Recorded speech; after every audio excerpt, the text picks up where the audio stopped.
14번 2차 방정식의 두근이 알파 베타일 때 다음 식을 구하시오. 자, 그럼 두근을 알파 베타라 뒀을 때 여기서 알 수 있는 식을 써주게 되면 알파 플러스 베타의 값은 얼마다? 마이너스 a분의 b 해주니까 3. 알파 베타는 a분의 c니까 4네. 그럼 알파 플러스 베타와 알파 베타를 알고 푸는 문제들이야. 자, 첫 번째 알파 제곱 베타 더하기 알파 베타 제곱은 알파 베타를 공통으로 갖고 있기 때문에 알파 베타를 묶어줄 거야. 이렇게 되지. 자, 그럼 우리가 알고 있는 두 개의 값을 대입해주면 되겠다. 알파 베타 자리에는 4, 알파 플러스 베타는 3이니까 답은 12네. 2번 알파 제곱 더하기 알파 베타 플러스 베타 제곱이니까 알파 플러스 베타의 전체 제곱의 식과 관계가 있지. 알파 플러스 베타를 제곱하면 알파 제곱 플러스 2알파 베타 플러스 베타 제곱이니까 이 알파 플러스 베타의 제곱의 값보다 알파 베타만큼 작은 식이네. 이렇게 써주면 되겠지. 자, 그럼 요 식을 대답하면 되니까 우리 알파 플러스 베타 자리에는 3, 알파 베타는 4야. 그래서 9 빼기 4는 5네. 3번 이 식을 전개를 먼저 해주면 4알파 베타 빼기 2알파 빼기 2베타 더하기 1이야. 자, 그러면 여기서 마이너스 2로 묶어내주면 알파 플러스 베타로 모양이 변형됐어.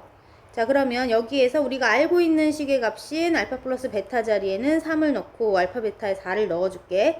그럼 4, 4, 16 빼기 2, 3은 6 더하기 1이네. 그러면 답은 11이야. 4번 알파 빼기 1분의 베타와 베타 빼기 1분의 알파의 값을 구하고 싶은데 일단 이 상태에서는 위에서 우리가 알아낸 알파 플러스 베타나 알파 베타의 형태가 안 보이니까 얘를 한번 통분해서 정리를 해줄게. 알파 빼기 1과 그럼 베타 빼기 1의 곱으로 통분해 주게 되면 자, 여기는 베타 빼기 1이 곱해져서 베타 뒤에 베타 빼기 1이 곱해지고 알파 뒤에는 알파 빼기 1을 곱해볼게. 자, 그러면 알파 베타 빼기 알파 빼기 베타 더하기 1 분의 베타의 제곱 빼기 베타 알파의 제곱 빼기 알파가 되지. 자, 그럼 이게 우리가 알고 있는 형태인 알파 베타 마이너스로 묶어주면 알파 플러스 베타 넣을 수 있겠다. 그 다음 분자도 알파의 제곱 더하기 베타의 제곱 마이너스 알파 플러스 베타로 변형했어. 자, 그러면 우리 알파 베타랑 알파 플러스 베타 자리에는 위에서 구해놓은 것을 넣을 수 있는데 여기 알파 제곱 더하기 베타의 제곱값은 얼마가 될까? 그럼 알파 제곱 더하기 베타를 제곱한 값은 알파 플러스 베타의 값을 전체 제곱한 거에서 2알파 베타를 뺀 것과 같지. 자, 그러면 9 빼기 8 돼서 1일 거야. 그래서 이 자리에는 1을 넣어줄게. 자, 그러면 어떻게 정리된다? 알파 플러스 베타에는 3을 넣을 거고 알파 베타는 4고 3 이렇게 넣고 정리하자. 4 빼기 3 더하기 1이니까 얼마? 2야. 분모는 2고 분자는 1 빼기 3이니까 마이너스 2야. 그래서 답은 약분해서 마이너스 1로 쓸게. 자, 5번도 마찬가지. 이것도 통분해서 한번 써보게 되면 알파 제곱 베타 제곱의 곱으로 분모를 통분했어. 그러면 여기는 베타 제곱이 곱해지니까 여기 분자에도 베타 제곱을 곱해서 베타의 세제곱 알파의 세제곱 써줄게. 자, 그러면 알파 베타의 전체 제곱분에 이제 알파 세제곱 더하기 베타의 세제곱인데 자, 알파 세제곱 더하기 베타의 세제곱은 사실 알파 플러스 베타를 전체 세제곱한 거에서 3알파 베타의 알파 플러스 베타를 뺀 것과 같았었어. 자, 그래서 우리가 알고 있는 값 알파 플러스 베타 값과 알파 베타의 값을 넣어볼게. 그럼 4, 4, 16분의 여기는 3의 세제곱 27 빼기 여기 알파 베타 자리에는 4를 넣을 거야. 그 다음 여기는 3을 넣을 거니까 9, 4, 36. 자, 그러면 마이너스 9네. 분자가 분모는 16이고 그래서 마이너스 16분의 9네.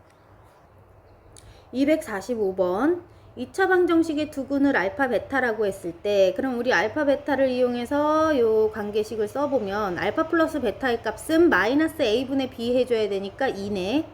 알파 베타는 A분의 C니까 4야.